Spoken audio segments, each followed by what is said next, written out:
Пусть они возвратят все, что награблено в этом селении. Все до копейки, все до грамма, все до последней скотины, все до последней машины.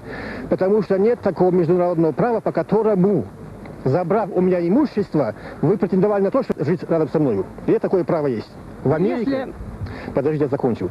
После всего этого, когда они принесут публичные свои извинения, возместят весь ущерб, тогда только может сесть примирительная комиссия и договориться о том, как дальше быть. Я не говорю, чтобы они вернулись сразу, а как дальше быть. Вот тогда можно будет только говорить о том, возвращаться или не возвращаться. Если возвращаться, то каким образом. Если жить на одной территории Северной Осетии, то где именно жить. Вот только там можно это решить. Только по кавказским обычаям, только согласительная комиссия этот вопрос, этот узел может развязать.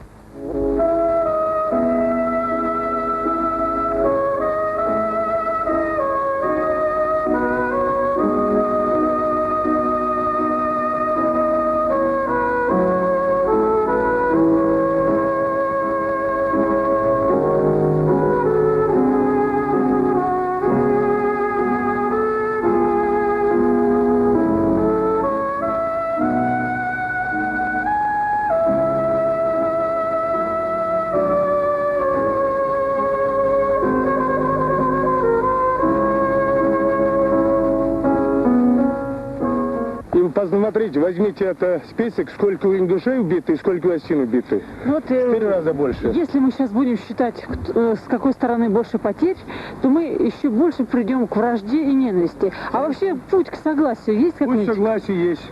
Пусть они исполняют формирование их. Я могу сказать, путь согласия у нас такой. Единственное, надо вот эти незаконные формирования убрать с их стороны. Создать федеральное правление в пригородном районе. Пусть российские войска, пусть и здесь командуют и наводят порядок. А что вы называете незаконными формированиями? Конкретно? У них ОМОН, ополчение, ППС, потом охрана народно-хозяйственных объектов. Да. А зачем они нужны эти? Здесь должны быть только российские войска. Сейчас существуют такие согласительные комиссии. Вы принимаете участие в их работе? Это бесполезно. Я тебе говорил, согласительные комиссии. Вот член согласительной. Очень интересно. Это очередная затяжка нашего вопроса. Да. И все. Я больше ничего не говорю. Вот вы как член согласительной комиссии, в чем видите свою функцию? Наша функция была о том, что мы должны были с ними встретиться, мы с ними встретились. Решается вопрос, некий вопрос мы не решали. Пришли, сели, переговорили и все. Это было затяжкой времени. Тут никакие согласительные комиссии, смешанные комиссии никакую роль не играют. У нас есть указ президента. Надо выполнять каждый пункт его указа и все. Но ведь существуют какие-то горские традиции. У нас и традиции были у горцев. Но с ними-то такими разговорами мы ничего не сделаем.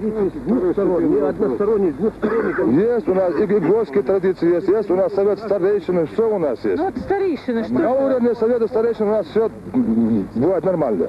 Договор подписывается, женщины подписывают договор, молодежь подписывает. Ну, власти, верхушка Северной Осетии, все это ломает. Идет речь не о перекраивании границ, тут идет речь о восстановлении. Раз восстановлении попранных прав, так мы вернули свои очаги. Так что же нам мешает? Что они не дают? Почему нас вот теперь, видишь, второй раз геноцид над нами сделали? Причем, да кто же забудет свой очаг, где отец его, прадед, дед похоронен? Никто не забудет. Ну, и нигде он не будет жить, хоть веками будем жить. Все равно мы здесь, до самого последнего мы должны жить здесь. Ну, вот хорошо. А вы будете выселять этого осетина из этого дома? Кто сказал, что не будем их выселять? Зачем их выселять? Мы себе дома построили в этом селе. Рядом с ним построили другой дом. Вот смотрите, никто никого не выселяет.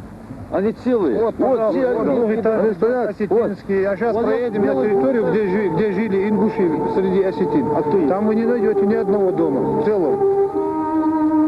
В селе Дачное не осталось ни одного целого дома, ни ингушского, ни осетинского.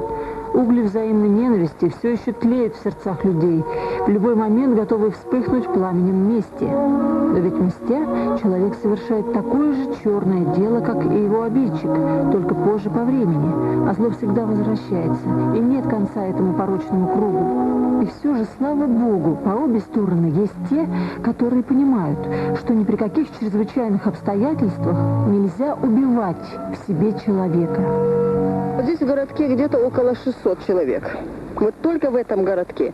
А так, 16 сел за 3 дня разбомбили. 16 сел людей выселили в 3 дня.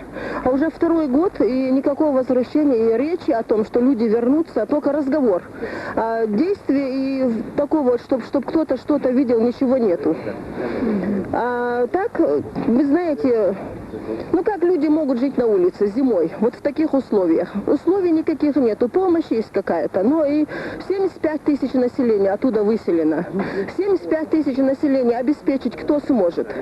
Лично мы, ингуши, которые сейчас мы беженцы из Северной Осетии, вот здесь, которые живут, мы никаких претензий не имеем. Пускай нас вернут в наши дома, мы будем жить, как жили. Если кто не хочет с нами жить, пускай уезжает.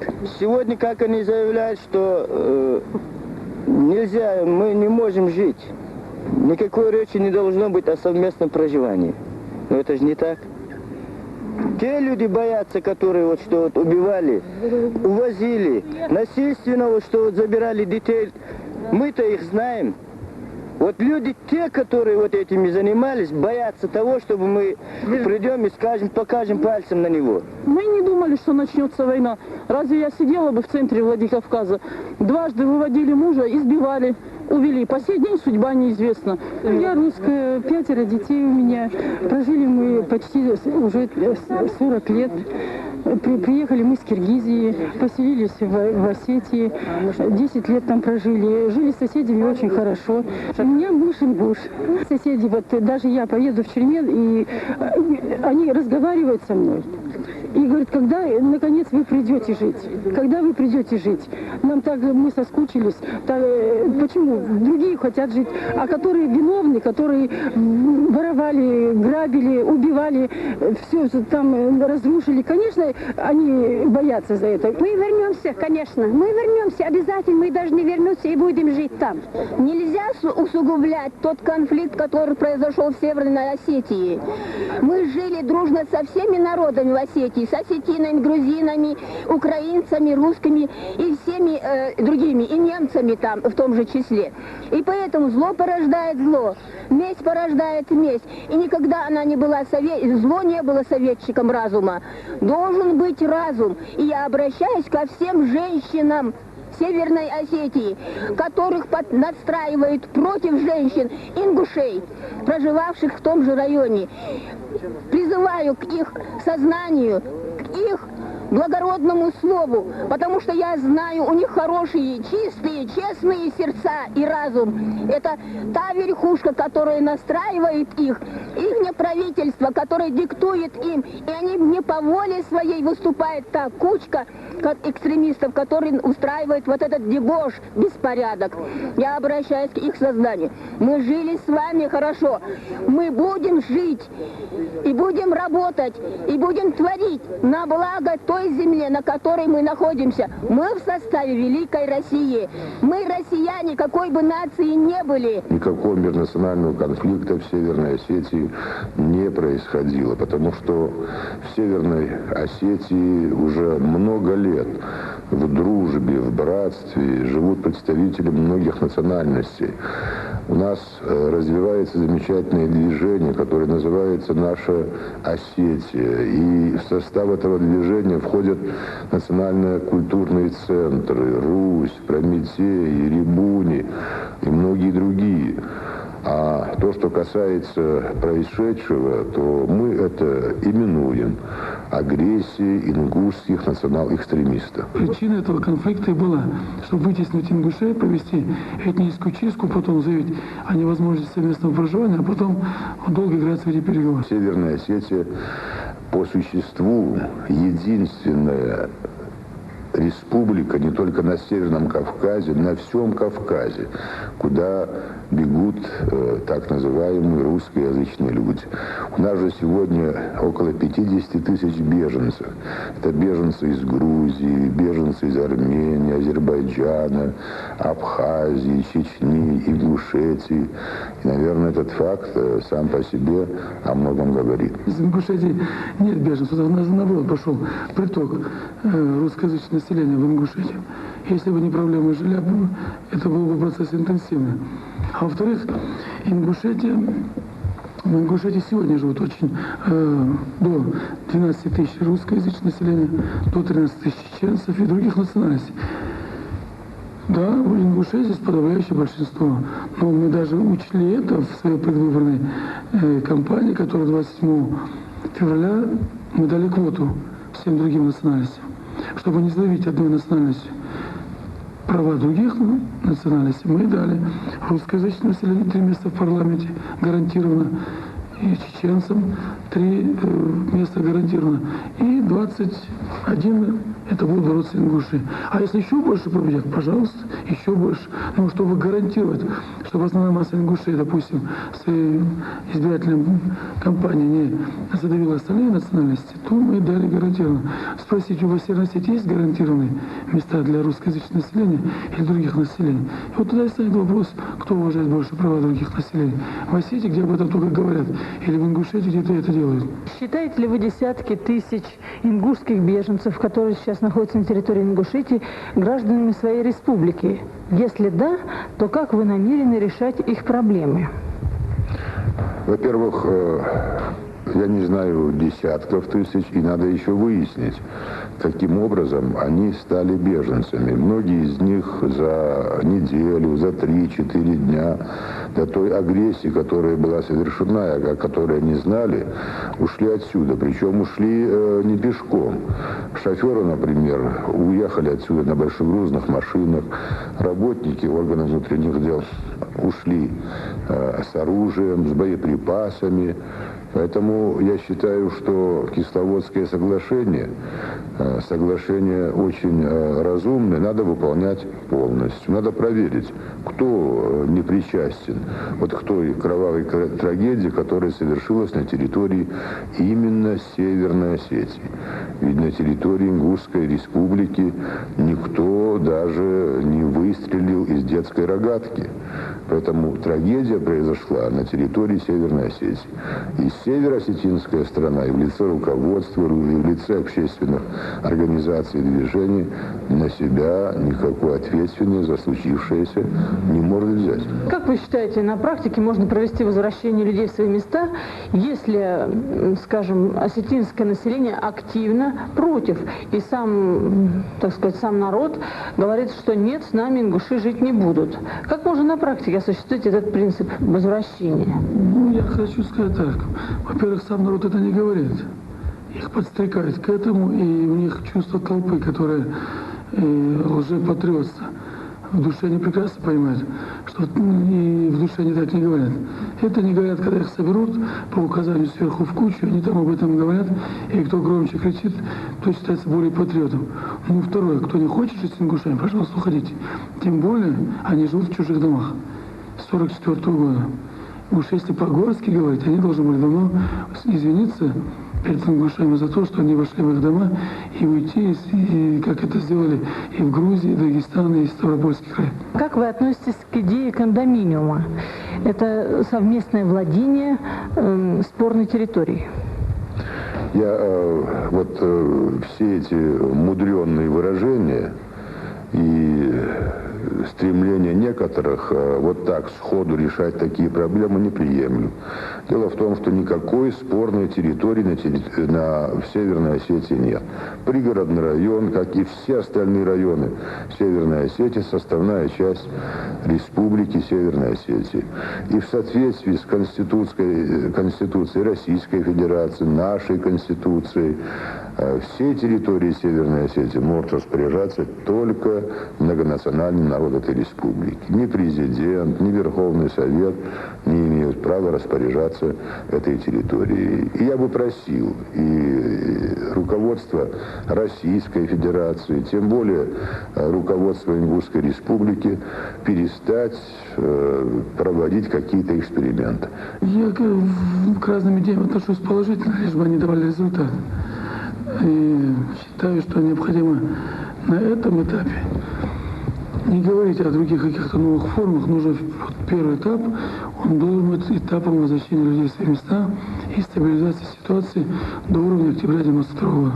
Как вы считаете, если отменить 6-й пункт закона о реабилитации, будет ли достигнут долгожданный мир?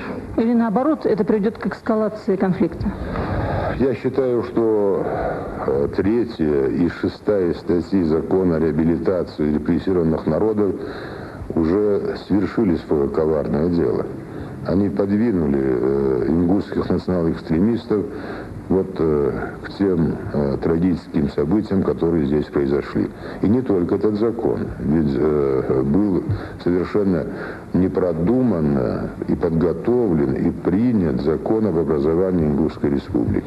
Кто-нибудь может себе представить другой такой пример в истории, чтобы было образовано государство, республика, или даже создавался маленький населенный пункт без определения территории. А ведь Ингушская Республика пока неизвестно, на какой территории существует. Не определены границы Ингушской Республики ни на севере, ни на юге, ни на востоке, ни на западе. Поэтому вот получается так. А то, что 3-ю и 6-ю статьи нужно отменять, в этом у меня никакого сомнения нет. Потому что они противоречат всем нормам права. Вообще удивительная штука. Мы принимаем законы, а потом говорим всех исполнять. Вот такой тезис, что вот этот закон стал динамитом и стал одним из условий возникновения конфликта. Нет. Я хочу сказать, что любой закон может стать динамитом, и любой закон может вызвать кровь и трагедию, начиная с Конституции. Вопрос о том, кто его выполняет. Ведь можно любое благое решение по постановлению только закона превратить в кровавый листок, в кровавый источник. И поэтому говорить о том, что закон о реабилитации стал этим кровавым, нет, это сделали, чтобы он стал. Вот надо было, чтобы он таким, надо было сделать так, чтобы он не стал источником, чтобы он не стал работающим. Ведь обратите внимание, вот за последние 2 года, где кровь, там все начинается тупик. 91 год, вспомните, август, когда вот Белый дом был весь в блокаде, и шли разговоры о захвате Белого. Только 3 убитых, сразу все разрешилось. Вспомните октябрь прошлого года. Только кровь, все разрешилось. И тут надо было. В 92 году нужна была кровь, чтобы вообще снять этот лозунг. Когда Ингушетия шла законным путем к тому, чтобы все реабилитироваться. Не противоречит ли нормам международного права положение о невозможности совместного проживания ингушей и осетин на одной территории? Дело в том, что это тоже надуманно. Верховный Совет Северной Осетии не принимал такого решения. А невозможность совместного проживания ингушей, осетин, представителей других национальностей, это не осетинская, не русская выдумка. Это на практике доказали представители ингушской национальности. Я удивляюсь уже полгода этому тезису. И удивляюсь, в первую очередь, тому, что люди, говорящие о цивилизованном обществе, этот тезис могут вообще высказать об этом тезисе, и интересно молчание центра. Кроме Конституционного суда никто об этом не сказал. Ведь это же фашистский лозунг. Как это можно говорить о невозможности одного проживания с другим? Все конфликты на этой планете рано или поздно найдут свое мирное завершение. Другого пути нет. Но я считаю, что не надо торопить события, потому что любое применение силы, любое стремление решить проблему немедленно приведут к новой трагедии, приведут к новой крови и человеческим жертвам. Чтобы нам выйти из этого конфликта, нужно жить строго по закону, по Конституции и соблюдая права человека. Путь, по которому можно сегодня идти, а он изложен, в общем-то, позиция это и президента, и правительства нашего. Все-таки это путь политическими средствами разрешить конфликт и примирить людей. Сегодня самое главное, считаю, что это надо руководителям этих двух республик сесть за стол переговоров. И конкретно вот там за столом переговоров надо проговорить, что делает та и другая сторона, чтобы погасить, не только погасить, а разрешить конфликт и начать возвращение людей в места их прежнего проживания. Когда разговор ведут об армии, о тех российских парнях, которые сегодня стоят на заставах, на постах, задача их миротворческая. Мы вот стоим посередине, вот символически, да, Черменский круг как раз посередине между, так скажем, границы, да, Осетия и Ингушетия. Если здесь будет изъят какой-то ствол, или там граната, или взрывчатка, меньше будет убийств, меньше будет поджогов, меньше будет там диверсий различных. И поэтому, конечно, ближе от этого будет к согласию. Да не раздастся здесь больше ни одного выстрела. Да объединятся все народы в один народ, чтобы считать им друг друга одной семьей и целую землю, единым домом всех.